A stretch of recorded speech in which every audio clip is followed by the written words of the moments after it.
एकीकडे हरियाणा, मध्य प्रदेश, महाराष्ट्रापाठोपाठ आता बिहार असं करत एनडीए एक एक राज्य खिशात घालते, तर दुसरीकडे मोजक्या राज्यांमध्ये असलेली सत्ता टिकवणं ही काँग्रेसला अवघड जात आहे का, असा प्रश्न उपस्थित केला जातोय। यामागचं कारण ठरलाय कर्नाटकात पुन्हा सुरू झालेला पॉवर शेअरिंगचा मुद्दा।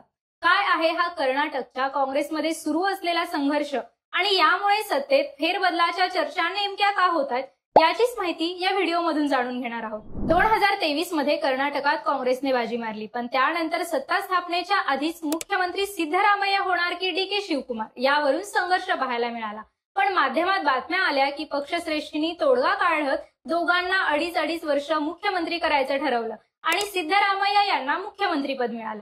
पण हा पॉवर शेअरिंगचा फॉर्म्युला काँग्रेस किंवा सिद्धरामय्या किंवा शिवकुमार यांच्याकडून कधीच जाहीरपणे सांगण्यात आला नाही। मात्र दोन्ही नेत्यांमध्ये असलेला संघर्ष या 2.5 वर्षात सतत चर्चेचा मुद्दा ठरला।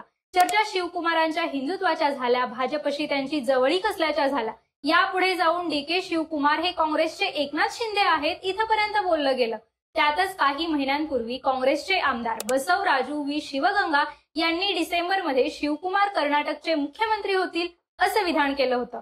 याच सगळ्या पार्श्वभूमीवर कर्नाटक काँग्रेसमध्ये 2 गट पडल्याचं सांगितलं जात आहे, एक सिद्धरामय्या यांचा तर दुसरा उपमुख्यमंत्री शिवकुमार यांचा। आता पुन्हा हा मुद्दा चर्चेत आलाय कारण 20 नोव्हेंबरला कर्नाटक काँग्रेस सरकारचा 2.5 वर्षांचा कार्यकाळ पूर्ण झाला।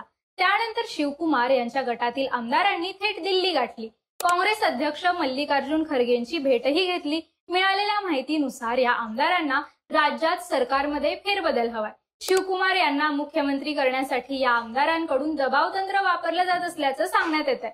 या आमदारांमध्ये शिवकुमार यांच्या जवळचे काही जण असल्याचे फोटो आणि व्हिडिओ देखील पुढे आले। पण याबाबत शिवकुमार यांना विचारलं तेव्हा त्यांनी याबाबत काहीच माहित नाही असं सांगितलं। तर सिद्धरामय्या यांनी पुढच्या वर्षीचं बजेटही तेच सादर करतील असा विश्वास व्यक्त केलाय। त्यात आणखी एक महत्वाचा मुद्दा असा आहे की 2026च्या जानेवारीपर्यंत मुख्यमंत्री पदावर राहिले तर सिद्धरामय्या कर्नाटकात जास्त काळ मुख्यमंत्रीपदी राहण्याचा देवराज अरस यांचा रेकॉर्ड मोडतील। एकीकडे सिद्धरामय्या आहेत जे पद सोडायला तयार नाहीत, तर दुसरीकडे शिवकुमार मात्र योग्य वेळी योग्य डाव टाकण्याच्या तयारीत असल्याचं बोललं जाते। आता हा संघर्ष चांगला चर्चेत आला तेव्हा शिवकुमार यांनी मंत्रिमंडळात फेरफार करण्याच्या हेतूने ते आमदार दिल्लीत गेले असल्याचं सांगितलं। मंत्रिमंडळात स्थान मिळावं यासाठी या भेटीगाठी सुरू असल्याचं सांगत अजून एकदा कर्नाटक काँग्रेसमध्ये पेटलेलं वादळ शिवकुमारांनी शांत केलं।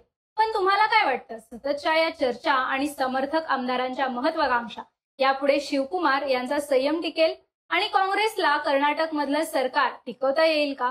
याबाबतच्या तुमच्या प्रतिक्रिया कमेंट बॉक्समध्ये नक्की कळवा आणि रोखोक चर्चा या आमच्या YouTube चॅनलला सबस्क्राईब करायला विसरू नका।